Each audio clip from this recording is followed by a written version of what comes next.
네, 사프로고 김대기 선생입니다. 오늘 같이 보실 글은 박일로의 동락당입니다. 자, 박일로의 글이 최근 들어서 EBS에 많이 실리고 있죠. 우리가 조선 전기의 가사문학의 대가라고 부르면 당연히 정철을 얘기할 거고, 정철의 간동별곡, 삼위인곡, 송미인곡들은 수능에 충분히 나왔습니다. 물론 올해 EBS에 성산별곡이 실려 있으니까 눈여겨볼 글 중에 하나겠죠. 후기로 오게 되면 임난 이후에는 전기가사와 후기가사의 교량점에 있다라고 이야기하는 작가가 바로 박일로죠. 그래서 우리가 수업 시간에 누앙사라든가 혹은 선상탄 같은 것들은 매우 중요하다고 많이 다뤄봤을 것이고, EBS에 작년까지는 다 실려 있었는데 올해는 아직까지는 실려 있지 않습니다. 근데 수능 완성이 나오는 시점이 되면 어떻게 될지 모르겠네요. 어쨌든 학생들 입장에서는 후기에 전기의 정철과 같은 레벨로 후기의 박일로의 글을 좀 눈여겨봐둘 필요가 있습니다. 다만 정철의 글이 높이 문학적으로 평가받는 이유는 우리말의 사용 때문에 그렇죠. 물론 학생들 입장에서야 이게 우리말일까 싶습니다만 당시의 기준으로 본다 그러면 한자어들을 많이 쓰지 않고 우리말을 주로 썼다는 점에서는 문학적으로 굉장히 높이 평가를 받고 있어요. 그런데 박일로의 글은 읽어보시면 아시다시피 한자가 굉장히 많죠. 그리고 인용하는 고사들이 전부 다 중국의 고사들을 인용을 하고 있습니다. 그러다 보니까 정철의 글보다 학생들 입장에서는 읽기가 훨씬 더 어렵습니다.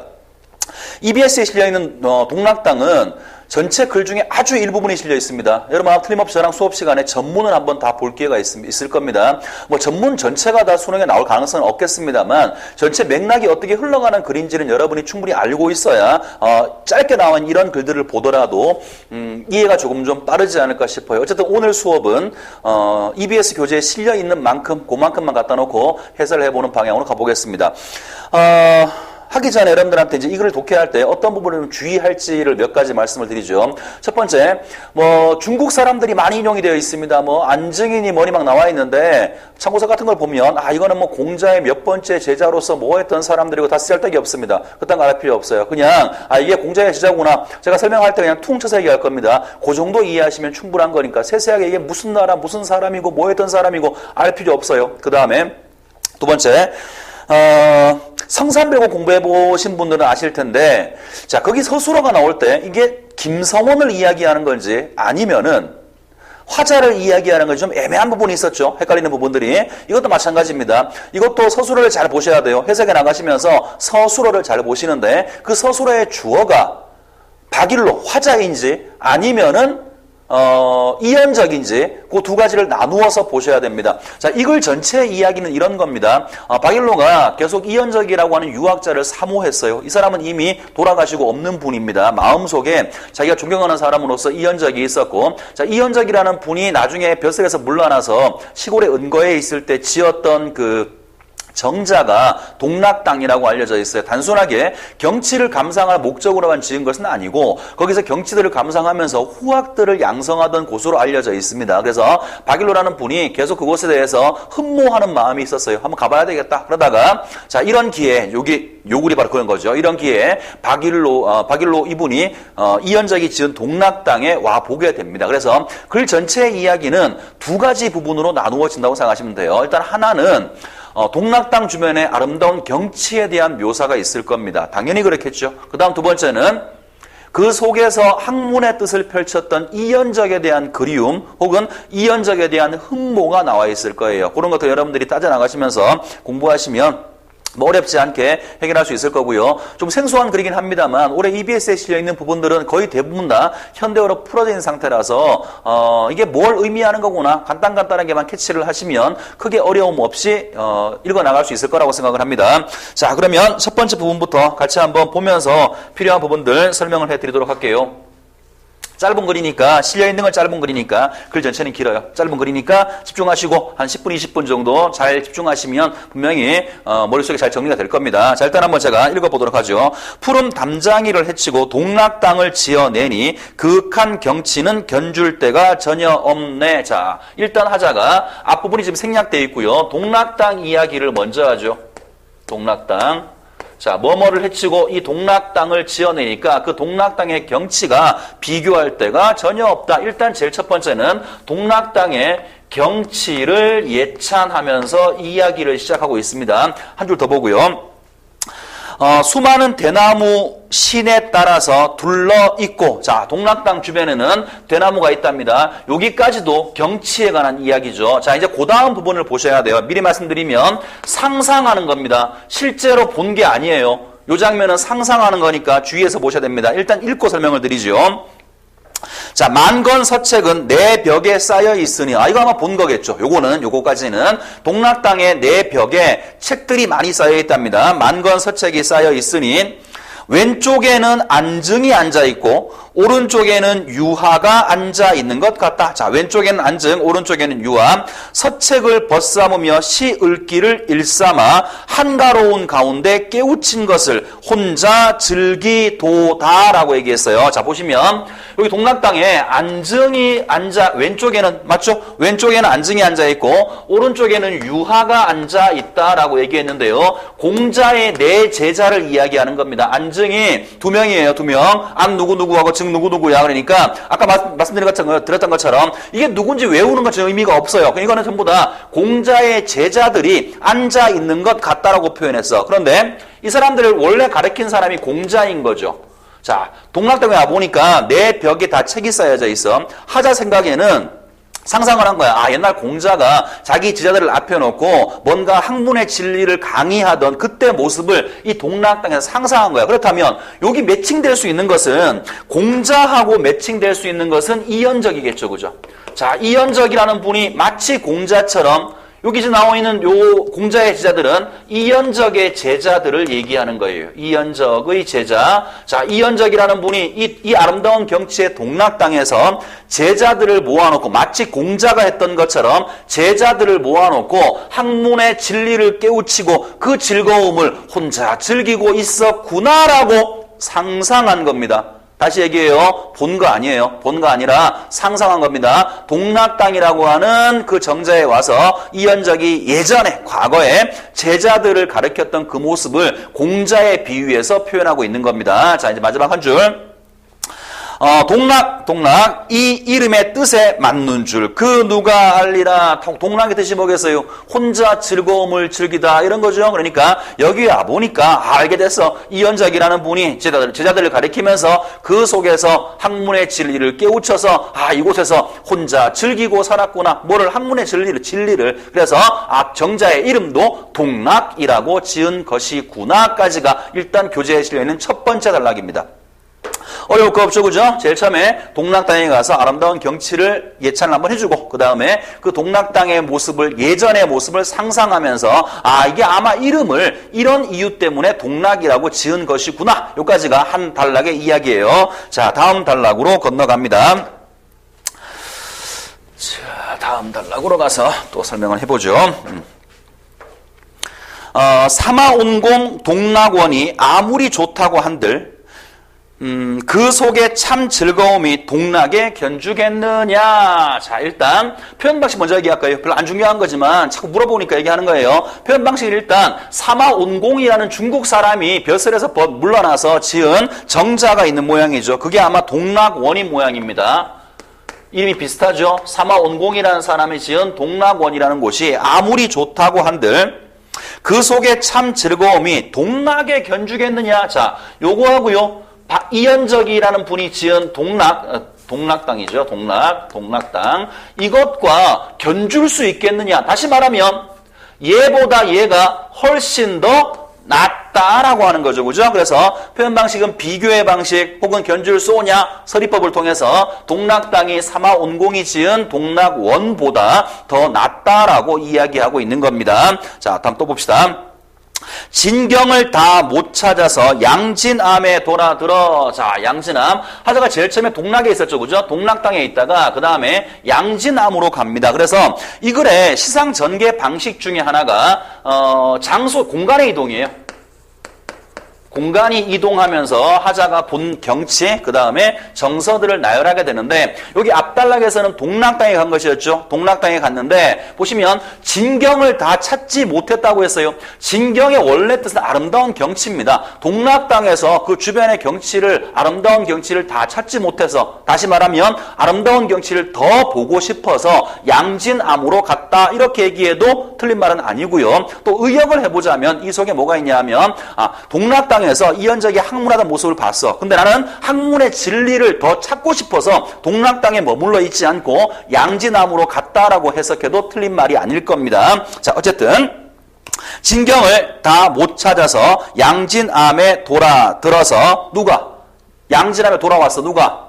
화자가 양진암에 돌아와서 바람 쐬며 바라보니 뜻도 뚜렷하구나. 자, 바람 쐬고 바라보니까 내 뜻, 나도 여기 와서 뭔가 뜻을 하나 가지게 됐어요. 자, 내 뜻도 완연하구나. 뜻이 뭘까요? 어떤 뜻일까요? 나도 이현적 선생처럼 자연 속에 은거하면서 플러스 학문하는 삶을 살아야 되겠구나라고 하는 자신의 뜻을 여기서 가지게 되는 겁니다. 자, 다시 동락당에 갔다가 참된 학문의 진리 혹은 아름다운 경치를 더 보고 싶어서 양진암에 왔어. 여기서 어떤 생각을 했냐면 여기 와보니까 나도 어떤 뜻을 가지게 됐어. 그 뜻이 뚜렷해졌어. 어떤 뜻이냐? 나도 이현적 선생처럼 자연에 은거해서, 벼슬을 그만두고 자연에 은거해서 학문을 수행하는 삶을 살아야 되겠다라고 하는 다짐을 여기서 하게 되는 거죠. 자, 그리고 밑에 보시면 태계 이왕의 자필이 참인 줄 알겠노라. 태계 이왕의 자필은 글이라는 뜻이에요. 이왕은 누군지 아시죠? 태계 이왕 선생이 쓴 그 글이 진짜인 줄 여기 오니까 알겠다라는 것인데, 자, 요 글 공부하시면서 함께 엮어서 읽어야 될 게 하나가 있습니다. 도산 12곡이라고 하는 글이 있어요. 선생이 고전운문 강의실에 올려놨습니다. 한번 확인해 보시기 바랍니다. 대부분 다 알고 있죠? 정상적 고3 학생들이라 하면 도산 12곡 모르는 사람 아마 아무도 없을 겁니다. 도산 12곡은 뭐 뻔한 거 아니겠어요? 이현적하고 같은 삶을 산 거죠. 자연 속에 은거하면서 학문하는 즐거움을 이야기했던 그 글이 태계 이왕이 쓴 그 글이라고. 그러니까 여기서 지금 말하고 있는 태계 이왕의 자필 글이라고 하는 것이 도산 12곡을 말하고 있는 것처럼 보입니다. 그래서 자, 나도 이제 이현적처럼 자연 속에 은거해서 학문 수행할 거야. 자연 속에 은거해서 학문 수행하는 것이 정말 가장 큰 즐거움이라고 말했던 태계 이왕의 그 글이 여기에 와보니까 진짜인 줄 알겠다라고 말하고 있는 거예요. 자, 다음 갑니다. 간어대를 내려오니, 자, 이제 여기서 그 다음 공간 옮겼죠. 간어대로 내려오니 펼친 듯한 반석에 자치, 흔적이 보이는 것 같아. 자, 간어대로 내려오니까 펼친 듯한 반석은 넓은 바위예요. 넓은 바위에 어떤 흔적이 있는 것 같아. 누구의 흔적? 이현적의 흔적을 이야기하는 거예요. 이현적 선생이 여기서 뭔가 물을 바라보면서 깊이 학문을 연구하고 생각하던 그 흔적이 여기에 남아있는 것 같다라고 하는 겁니다. 자치는 화자의 자치가 아니고요. 이현적의 자치를 얘기하는 것이고, 여기서 보이는 화자의 정서는 이현적에 대한 그리움이라고 얘기할 수가 있겠죠. 이현적 선생에 대한 그리움 마음 때문에 바위만 봐도 그분의 흔적이 여기에 있는 것처럼 보이는 것이겠죠. 자, 다시 봅니다. 간어대 내려오니 펼친 듯한 반석에 자치 이현적의 흔적이 보이는 것 같다. 손수 심은 소나무, 누가 심은 거예요? 이현적을 얘기하는 겁니다. 이현적 선생이 손수 심은 소나무는 옛빛을 띠고 있으니 변함없는 경치가 더욱더 반갑구나. 자, 간어대에 내려와서 이현적 선생이 직접 심은 소나무, 이현적 선생이 보시던 그 바위 위에 올라가서 그분의 흔적을 생각해 보니까 그립기도 하고 반갑기도 하다라고 말하고 있는 겁니다. 자, 여기까지 단락 하나 끝났고요. 다음 단락으로 건너갑니다. 자, 그 다음 볼게요. 상쾌하고 밝은 기운, 난초 향기에 든 것 같다. 자, 보세요. 상쾌하고 밝은, 아이고, 선생님 넘어갔네요. 아이고. 이런 게 B급 강의의 묘미죠, 그죠? 이게 만약에 아마 제대로 찍는 인간 같은 경우에는 누군가 편집을 하겠죠. 저는 편집할 여력이 없습니다. 그래서 그냥, 이해하시고 봐주시면 좋겠습니다. 자, 계속 갑시다. 상쾌하고 이러이러한 기분. 자, 기분이 좋아졌어. 왜? 하자가 학문의 뜻을 둔 거죠. 아까 하자가 어떤 뜻이 뚜렷해졌다라고 표현했죠. 뜻이 뭐였어요? 자연속에 언거에서 학문 수양하는 거. 그러니까 내가 뭔가를 다짐을 하고 났더니 마음속에 뭔가 이렇게 상쾌해졌다라고 표현하고 있는 거예요. 상쾌하고 밝은 기운, 난초 향기에 든 것 같다. 몇몇 옛 자치를 보면서 문득 생각해보니, 자 이제 거기서 뭔가 생각해보니 우뚝한 낭떠러지는 바위 병풍이 절로 되어 있고, 자 하자가 지금 풍경을 보고 있는 겁니다. 물가 옆에 낭떠러지가 있는 모양인데 그 낭떠러지가 병풍 같다라고 표현한 거예요. 우뚝한 낭떠러지는 병풍이 되어 있고 용면의 솜씨로 그린 듯 펼쳐져 있다라고 했어요. 자, 낭떠러지를 병풍에 비유했고요. 용면은 중국의 화가예요. 그걸 잘 그린 사람이겠지. 그러니까 마치 그림으로 그린 것처럼 멋지다라고 여기 낭떠러지의 모습을 예찬하고 있는 겁니다. 뭐 중요한 부분 아니고요. 다음으로 갑니다. 깊고 맑은 못에 천강 운영이 어리어 잠겨 있으니, 자, 깊고 맑은 못. 아까는 낭떠러지를 통해서 병풍 얘기했고요. 그 다음에 깊고 맑은 못을 얘기합니다. 여기에는 천강운영이 잠겨 있다고 그랬어요. 많이 보는 단어인데요. 그냥 천광이니까 밝은 빛이에요. 운영은 구름 그림자야. 자, 빛과 구름 그림자가 잠겨 있는 것 같다. 자연의 모습이 비친다의 뜻이겠죠. 자, 천강운영이 잠겨 있는 것 같고 강풍제월이 부는 듯 비치는 듯하다. 강풍제월, 자 어렵게 외우지 마시고요. 여러분 다 아시는 한자성어들 한자들이 있으니까 한두 개 끄집어내면 됩니다. 원래는 이게 맑은 날의 바람하고요. 비 온 날의 어떤 달빛 뭐 이런 건데. 비개인 후의 달빛, 자, 맑은 바람하고 비개인 후의 달빛을 얘기하는 건데요. 그러면 굳이 다 쓰고 외울 필요 없고요. 그냥 자연의 모습이에요. 그 자연의 모습이 이 못에 다 부는 듯 혹은 비치는 듯 하다라고 표현한 겁니다. 자, 요까지 크게 중요하진 않고요. 한자들 다 외울 필요 없습니다. 그렇게 고전 공부하는 거 아니에요. 가끔 보면 고전 공부할 때 거기 나와 있는 한자들을 다 써서 외우는 사람들이 있어요. 물론 좋습니다. 그런 자세는 좋아요. 자세는 좋은데 문제는 수능에 전혀 도움되지 않습니다. 우리는 맥락을 보는 거예요. 우리가 수능이라고 하는 것 자체가 기본적으로 여러분의 지식을 묻는 시험이 아니죠. 여러분들이 가지고 있는 독해력을 묻는 거예요. 그러니까 이 단어를 모른다라고 하더라도 전체 맥락 속에서 이 단어가 무엇을 얘기하고 있는지 여러분이 끄집어낼 수 있어야 됩니다. 무슨 말인지 알죠? 그러니까 여기 지금 나와 있는 이런 단어들이 전부 다 자연의 모습을 얘기하는 거예요. 하자가 지금 맑은 못을 보고 있는데 그 못에 아름다운 자연의 경치가 모두 담겨 있는 것 같다라고 말하고 있는 겁니다. 자, 다음 갑니다. 연비어약은 말없는 벗으로. 자, 연비어약 또 하자 나왔네. 물고기하고요, 새예요. 그죠? 자, 물고기와 새를 말없는 벗으로 삼아서 누가? 자, 생각해보세요. 한 줄만 더 읽고.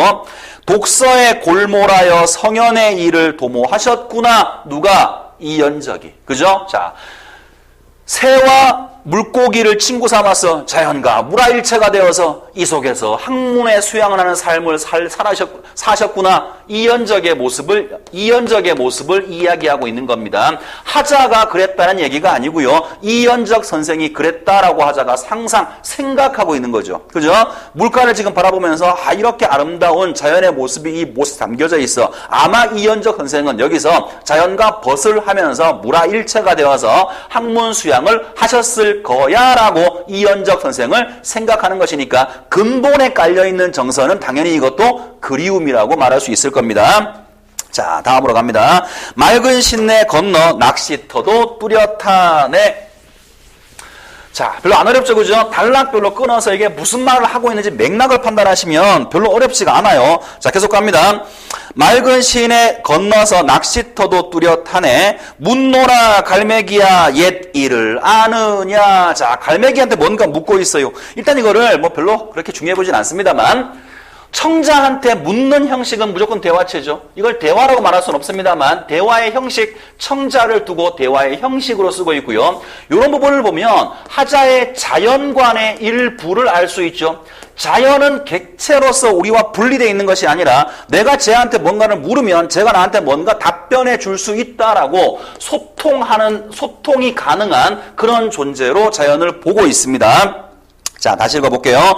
묻노라 갈매기들아 옛 일을 아느냐. 엄자릉이 어느 해 한나라로 갔단 말인가. 또 고사가 또 나와요. 엄자릉 뭐 강태공인데요. 여러분 이거 알 필요 없어요. 이렇게 생각하시면 돼요. 엄자릉이라는 분은 속세를 버리고 속세를 버리고 자연 속에 은거한 사람이에요. 자, 중국의 고사를 떠올린 겁니다. 엄자능이라는 사람이 언제 한나라로 갔느냐? 웃기지 마라. 자연 속에 있었다. 그러니까 저 엄자능은 누구의 삶과 똑같으냐 하면 이연적이죠. 그죠?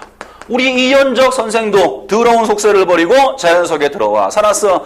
니들이 중국 사람들이 칭송하는 엄자능과 우리 이연적 선생은 동급이야. 이 얘기를 하고 있는 거라고요. 자, 이해하시겠죠? 다시 가봅니다. 엄자능이 어느 해에 한나라로 갔단 말인가? 어느 해에 벼슬을 한 적이 있느냐? 그러니까 우리 이연적 선생도 더러운 속세를 버리고 자연 속에 들어와서 이렇게 살아간 것이다. 이연적 선생의 깨끗한 풍모를 이야기하는 것이겠죠. 자, 이끼 낀 낚시터에 저녁 연기가 잠겨 있구나. 봄 옷을 새로 입고, 자, 봄 옷을 새로 입는다. 아마 이런 거 보면 또 역시 별로 중요하진 않는데 많이 물어보는 거죠. 계절감이 드러나 있는 것 같습니다. 봄 옷을 새로 입고, 영기대에 올라오니, 장소가 또 바뀌었죠. 영기대에 올라오니 고금 없이 좋은 경치, 옛날이나 지금이나 이렇게 좋은 경치에 맑은 흥이 절로 나니, 하자가 즐거운 거야. 맑은 흥이 절로 나니 풍호 영이기를 오늘 다시 본 듯하다. 참 죽겠네. 풍호 영이기 마찬가지예요. 또 알 필요 없습니다. 이런 뜻이에요. 풍류를 즐기다 이런 뜻이에요. 풍류를 즐기다. 내가 여기에 와서 이렇게 아름다운 경치를 보고 풍류를 즐기고 있구나. 만족감이 드러나 있는 거죠. 시 속에도 흥이라는 단어가 직접 나와 있을 겁니다. 이연적 선생이 사시던 동락 땅에 와서 아름다운 경치를 보고 뜻을 세우면서 만족하며 흥을 느끼고 있는 하자의 모습을 이렇게 표현을 하고 있습니다. 자, 다음 대나무 아래 연못에 가랑비가 잠깐 지나가니 벽옥 같은 넓은 잎에 퍼지는 것은 구슬이로구나. 자, 벽옥같이 넓은 연못 아래에 대나무 아래 연못이 있는데 가랑비가 내리고 있어. 근데 그것이 넓은 잎에 퍼지는 구슬 같다고 했어요. 막 뻔한 거죠, 그죠? 아마 여기서 넓은 잎이라고 하는 것은 연못을 비유하는 것처럼 보이고요. 구슬은 가랑비를 비유하고 있는 것처럼 보이죠. 그래서 봄 경치의 한 장면을 묘사하면서 하자가 느끼는 흥 혹은 풍류감을 표현을 하고 있는 겁니다. 자, 이제 거의 끝나가지요. 이제 한 두 달락 남았어요. 마지막까지 집중해서 보도록 합시다. 한자가 좀 많아서 처음 공부하시는 친구들은 조금 좀 어려울 수 있어요. 그렇지만 아까 선생님이 말씀드린 것처럼 맥락을 보는 습관들을 들이세요. 그러면 모르는 게 나와도 별로 겁나지가 않습니다. 자, 다음으로 갑니다. 이러한 맑은 경치 봄직도 하다마는 염계 가신 후에, 자, 또 역시 마찬가지로 염계 공자의 제자인데요. 여기서는 염계를 그냥 이연적이라고 생각하시면 돼요. 하자는 지금 계속 이연적을 공자 혹은 공자의 훌륭한 제자들과 동급으로 보고 있는 겁니다. 염계가 아마 공자의 제자 가운데서 가장 어린 제자였을 거예요. 알 필요 없다고요. 그냥 염계는 이연적을 비유하는 말이구나 정도 이해하시면 돼요. 자, 염계 가신 후에 몇 해를 지나갔는가 이연적에 대한 그리움을 다시 말하고 있고, 변함없는 맑은 향기 다만 혼자 남았구나. 자, 이연적이라는 분은 돌아가시고 없어. 근데 뭐만 남았냐 하면 이분이 남긴 향기는 남아있어. 향기가 뭐겠어요? 이분의 뜻 혹은 이분의 정신. 그래서 내가 동락 땅에 와서 그분은 비록 가시고 없지만 그분이 남긴 어떤 정신이라든가 뜻을 배운다 이런 뜻일 거고요. 당연히 요 속에는 하자가 이연적에 대해서 그리워하는 마음이 담겨져 있다라고 얘기할 수가 있겠죠. 자, 계속 갑니다. 염계 가신 후에 몇몇 해를 지났는가 변함없는 맑은 향기 다만 혼자 남았구나. 안개 빗긴 아래에 폭포를 멀리서 보니, 그 다음 다시 또 하자가 폭포를 보는 모양입니다. 하자가 폭포를 멀리서 보니까 붉은 벼랑 높은 끝에 긴 냇물이 걸려 있는 것 같다. 자, 폭포를 긴 냇물이라고 비유하고 있지요. 고전에서 그 경치를 얘기할 때 폭포가 굉장히 많이 나오거든요. 그래서 이런 부분들 이제 아마 뭐 별로 그렇게 중요해 보이거나 어려워 보이지도 않습니다만 긴 시냇물을 폭포에 비유했구나 이 정도는 알고 있어야 돼요. 다른 복이랑 비교할 수 있거든요. 예를 들어서 간동배우 같은 데 보시면 뭐 12폭포가 나오고 또 앞에 또 뭐이나 만폭동폭포가 나오죠. 뭐 은하수다, 배다, 실이다 비유하는 말들이 있었을 거야. 똑같이 어떤 보기를 준 다음에 보기에서 이 부분에 비유하는 것과 같은 소재를 고르라고 할 수도 있겠죠. 그죠? 여기서는 얘가 긴 시냇물이 이 폭포를 비유하고 있는 말입니다. 붉은 벼랑 높은 끝에 긴 냇물이 걸려 있는 것 같다. 향로봉이 어디냐? 여산이 여기다. 향로봉, 여산. 여산이 중국에서 가장 아름답다고 소동판가요? 아마 그 사람이 중국의 천하에 있는 모든 산 중에서 여산이 제일 아름답다라고 구라친 게 하나가 있어요. 그 산의 제일 높은 봉우리가 향로봉일 거야. 그러니까 하자가 지금 여기 와보니까 동락당 주변에 와보니까 향로봉 여산보다 여기가 더 낫다라고 동락당 주변의 풍경을 예찬하고 있는 거죠. 다시 읽어봅시다. 향로봉이 그 어디냐? 여산이 여기인 것 같다. 이곳 동락당 주변이 여산만큼 아름답다. 여산보다 더 아름답다. 경치를 예찬하고 있는 겁니다. 징심대를 굽어보니 찌든 가슴이 새로운 듯 하다마는 적막한 빈대에 외로이 앉아있으니 누가 없어요? 이연적 선생이 없으니까 외롭겠지, 그지? 적막한 빈대에 외로이 앉아있으니 맑은 바람 잔잔한 물에 산 그림자가 잠겨있고 우거진 녹음에 온갖 새가 슬피 운다. 자, 새가 슬피 운다. 감정이입의 방식을 썼어요. 누구의 감정? 화자의 감정. 이연적이 없으니까 하자가 지금 외롭다라고 그랬죠. 하자가 느끼는 외로움, 이연적에 대한 그리움, 혹은 다른 말로 상실감도 가능하겠죠. 이러한 감정들을 새에다가 감정을 이입해서 표현하고 있는 겁니다. 자, 이제 진짜 한 단락 남았습니다.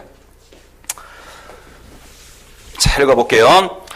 배하고 생각하니, 자, 이것저것 왔다 갔다 하면서 생각을 해보니까, 배하고 생각하니, 참된 자치를 다 찾으니, 자, 참된 자치, 이연적이 남겼던 그 정신을 다 찾아보니, 타경의 연못은 고금 없이 맑다마는 어지러운 속세 사람들이 다투니 이렇게 맑은 연못에 가끔 씻을 줄 그 누가 알았겠느냐. 자, 보세요. 하자가 지금 연못을 보고 있죠.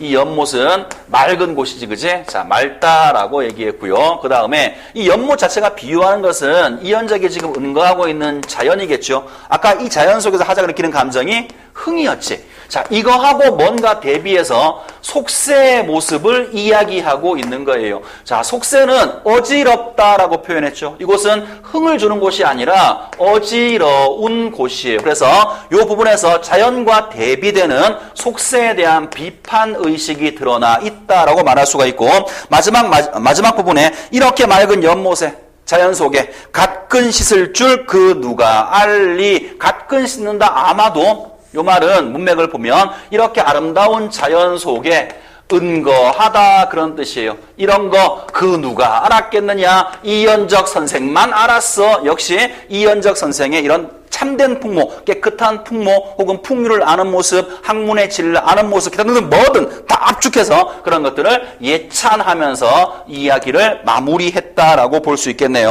자, 서두에 말씀드린 것처럼 어려운 그리고 생소한 글입니다. 우리가 전문을 반드시 한번 다 보셔야 돼요. 올해 출제 가능성을 배제할 수가 없는 글입니다. 그래서 우리 수업 시간에 한번 다 볼 기회가 있을 거예요. 오늘 수업은 EBS 교재 속에 나와 있는 것들만 압축적인 설명을 드렸으니까 정리하실 때는 뭘 보시면 되냐 하면 서두에 말했던 거 다시 한번 정리해 볼게요. 첫 번째, 세세한 한자들에 매이지 마라. 그럼 이걸 못 읽어요. 이거 원문을 보시면 더 미쳐버리거든요. 그나마 이거는 현대어로 풀었으니까 이만큼 나온 거예요. 그래서 세세한 한자에 매이지 말고 문맥을 판단하라. 문맥을 판단할 때 그 서술어의 주체가 이연적인지 아니면 화자인지를 판단해라. 이런 것들 판단하시면 아마 어려움 없이 공부해낼 수 있을 겁니다. 수고 많았습니다.